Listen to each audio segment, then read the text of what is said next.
Hey, Marcus Bronzy here from How to Kill an Hour. I'm at the Outer Net at Tottenham Court Road. On the 21st of March, Ford is going to be revealing a brand new vehicle to the world. But we're here a few days earlier to get all of the information and actually get a hands-on look at the brand new Ford Explorer. So let's get behind those doors and check it out.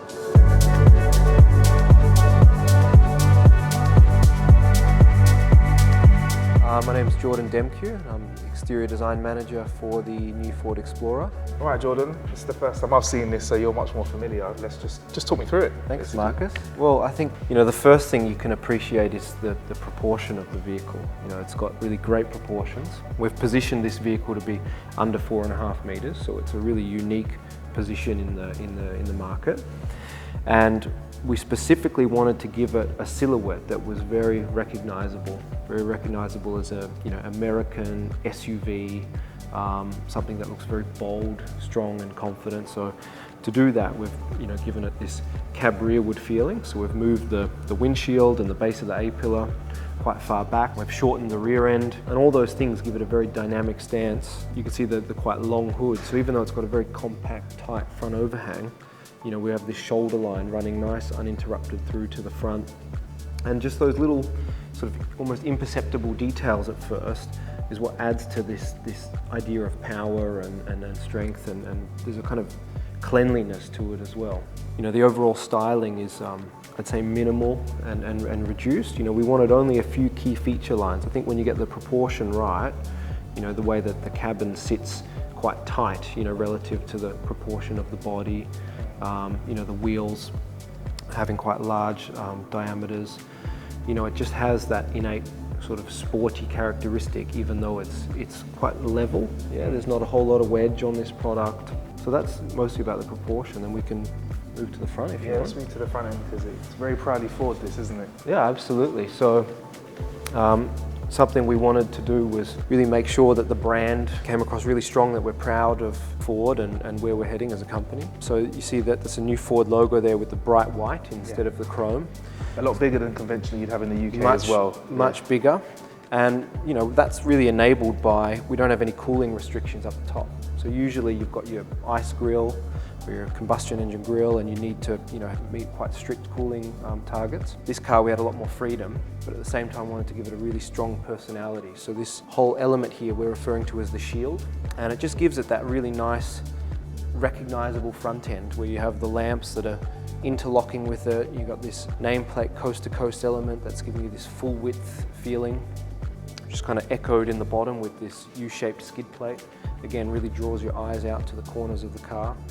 And then it seamlessly creates these air curtains. Right there as well, yeah. Yeah, exactly. So you get this really nice acceleration of air that'll come throughout on the other side of the wheel arch. And then the whole front end and the whole car in general has been designed with aero in mind. So obviously when you make quite a bold, strong product, you really need to be sensitive to the way the air passes over it. So just the subtleties of how the nose leans back, the wipers being concealed, the way the corners are positioned on the car is all to keep that drag coefficient as low as possible and ultimately give as much range as possible. Some of the design cues that make it specifically an Explorer, the Explorers have always had this strong black wraparound A-pillar, so we wanted to build upon that with this vehicle. So you can see the kind of impression of almost like a floating cabin on this car. And then the C-pillar has always been a really strong Explorer identifier. The C-pillar is typically done in body color. It's a very prominent element as a kind of a shark fin on an Explorer. Here we wanted to modernize it for being a BEV product. Have a nice flush, digital looking execution. And that will have some transparency from the inside, so it won't give you any obscuration from a driver or passenger perspective. Okay. The wheels themselves, these are 21-inch wheels. Is there a slight difference between the front and rear? There is, yep, good question. So these are actually a staggered offset, so the rear has a deeper, again gives you that more powerful rear-wheel drive aesthetic. And that inherent sort of sportiness you get with having a staggered offset. So a lot of great three-dimensionality. But again, these have been done specifically for aero. So some nice sheer open surfaces juxtaposed with very technical details that kind of really draw your eye out, making the wheels seem very large. Have a look at the rear? Yeah, let's go. That's a little bit of detail I just picked up there actually, with Ford LED sign. So you're kind of quite proudly Ford all over. Yeah, absolutely. Quite far away, but also close up as well. So the rear, you see, has got a lot of harmony with the front. Yeah. You know, so it's all about getting these lamps nice wide positioned on the corners of the car. You know, having that applique with the nameplate presented. Again, really clean Ford logo in the center. And then just no big offsets, you know, to the bumper. You know, we have quite a flush tailgate to fascia execution. And then making the lower quite technical with just then this signature skid plate that again really frames the vehicle, makes it look wide and tall. And then, you know, the quite technical detailing that you see there around the license plate and the diffuser with all nice flush sensor integration.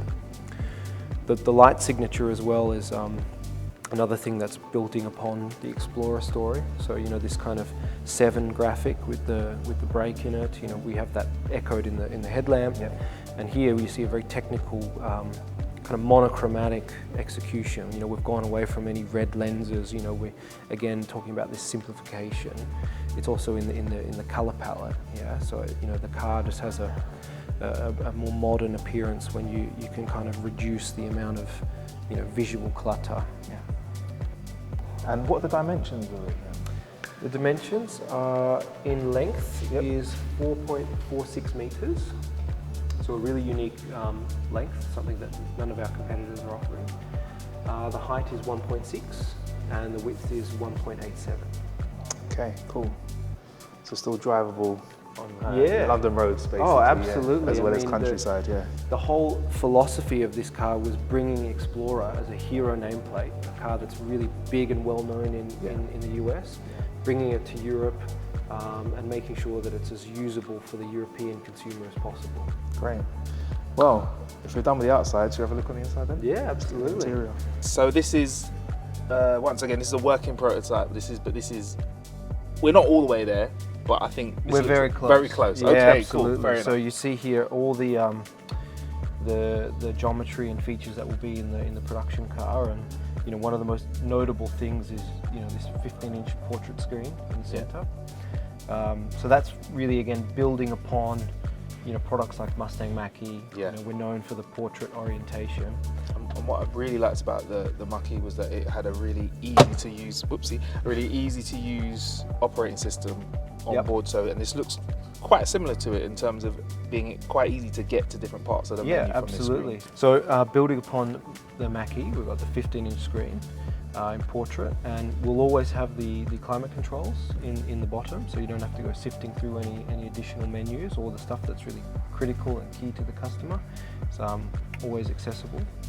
We'll have Android Auto and Apple CarPlay, and a nice wide layout to do that. So you'll be able to customize all your key apps and features on your home screen.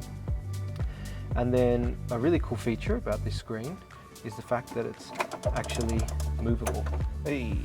So we have, let's say, the more dynamic or sporty position, which is in the lower position, helps keep your view unobstructed and gives you,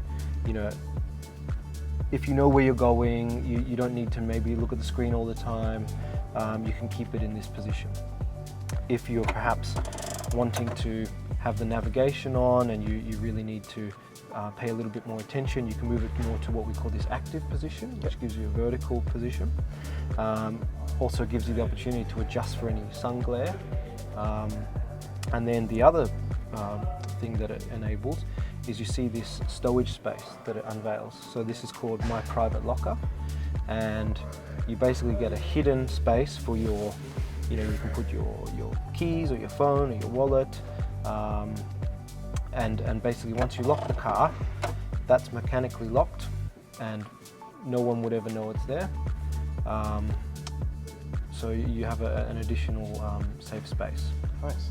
I guess a bit more about the actual design of the interior. So you can see there's a kind of, again, a really nice minimal, technical and layered look to it. So you know, starting on the top, you know, we have this sound bar that, you know, almost looks like a that is actually a soundbar. yeah, I was very gonna say it looked like it. futuristic, you know, Yeah. spaceship has just landed on your Yeah. on your dashboard, and you know, that's obviously accented by this ambient lighting stripe. Throughout the interior, we'll have 10 different ambient lighting options. Okay. So that's picked up, you know, on the IP and in the doors, and through the console. That will be reflected on the screen as well. And then obviously we have the central driving cluster. Yeah. So we wanted to make sure that, you know, whilst you have the 15-inch screen, you've got all the information that you need, critical driving information presented on your cluster. You know, so your range, your charge status, your speed, you know, your vehicle position, and so forth. More additional storage you have in the console. So this is what we're referring to as a mega console. Oh, blooming hell, there's loads of room in there. So this is 17 litres, so you can fit a full 15-inch laptop. You can also fit 3 1.5 litre bottles plus a 1 litre, all side by side. So you've got plenty of storage, obviously no transmission tunnel, Yeah. so heaps of space. We can also take out the cup holders, move them down the bottom so they're out of the way. So if you need to open up the space even further, yeah, you have that option. And I'm no scientist, and this isn't a scientific measurement, but you can fit the whole of my arm in there. That's a big arm. Yeah. You know, that's massive. Look at that. That's great. Yeah. Another cool thing, if you want to divide space to Yeah. stop things rattling around, the divider also couples as a snow scraper, Nice. frost scraper. Yeah. Well, a few days before we shot this, actually, we had minus temperatures and some snow, so you can see us needing one of those here and there in the UK. Absolutely. And then continuing on with the design, you know, something that was really key was this kind of two-tone IP. So you can see the lighter color juxtaposed with the darker top. And again, it really helps kind of break up the mass and create a really warm, inviting space. The IP itself also really nicely integrates into the doors, so it creates this kind of enclosed cockpit feeling. Yeah. So kind of balancing that kind of driver orientation, but making it very warm, inviting, nice place to sit. And is this kind of a hybrid of physical buttons and touchscreen here we can see on this panel? So I can see a volume control here. Just go back to this control So panel. you will always have on this mini ICP a slider for volume, you know, power, hazards. So you do have, you know, the key features that are important to the customer will always keep as physical buttons. We don't want people sorting through menus to change the volume. Of course. And that is a wireless charger as well. I think Yes. that's a spoiler as Yes. well. Okay, great. So you've got spot for 2 full-size mobile phones and a wireless charger. Great. So we have a full panoramic glass roof, so you get about 1 square meter of glass. Yeah, so you feel that the car feels super open and light and airy. Of course, we have the steel option as well for customers that aren't interested, but this panoramic roof just gives the car such a nice feeling when you're in the inside. Great. All right. I think the panoramic roof's going to look even better from the back. So let's absolutely. jump in there. All right, Marcus. So here we are in the rear of the Explorer. You can see plenty of space. Yeah, the couple distance is really generous for a vehicle of this size. And headroom as well, which is something that a lot of, as a 6-foot+ person, legroom's one thing that I've got to think about, but headroom's also something to think about as well. Absolutely. So ingress and egress was obviously very important to us. Plenty of space, again, no transmission tunnel in the center for the middle occupant. And then, you know, the fact that the seats, we've integrated the headrest. Yeah. So we have these one-piece design seats. So again, it actually gives more visibility because you take weight and bulk out of the typical headrest. So there's a very sort of airy feel to the rear of the car. Yeah. That's a couple of USB chargers as well, which are needed, obviously, nowadays to keep everyone entertained. So 2 USBs here, and I don't think I mentioned, but in the front we also have 2 in that My Private Locker under the screen. Okay, so you can, if you want, have your phone plugged in, charging, and then just lock it up and power down and leave the vehicle. Absolutely. Great. So there's a tunnel. Okay, cool.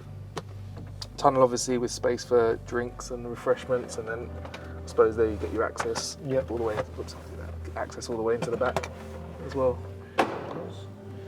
Okay, so nice wide aperture, you know, really good load through. And what we have here is a false floor, so better access to your personal items. We can also move that down a level to add more volume. So in total you have 450 litres of space in the rear.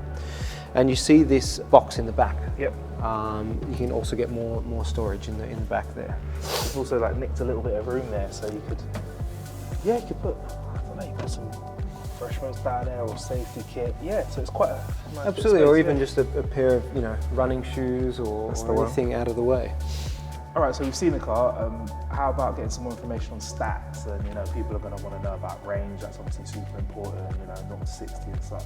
Absolutely. So, you know, final homologation is still being done. Yeah. So we are not publishing any range figures just yet, but you'll know that as soon as the car comes out. All right, wicked. You're the man to ask. All right, great. Thank you, very much. Marcus. Appreciate that. And, Appreciate yeah, it. Look forward to getting my hands on this one and get it on the road. Absolutely. And can I just say, I feel so relaxed. Yeah, not just your voice, the lovely music we've got going on in the background. I think I'm going to go get a massage now. No, thank you. Thank you. Cheers. So there you have it. That's everything we can tell you about the Explorer right now. If you're in London on the 21st to the 22nd of March, come down to Tottenham Court Road and have a look. But you know what? Couldn't really give you any information about range and price. Officially, I can't say anything, but let's just say you'd probably be looking in the range of something between a Cougar and a Mach-E. And for range, let's say 500 kilometers wouldn't be far off what you'd be looking at for something like this. But as soon as we get any of that extra information, we'll give it right to you. Until then, see you next time.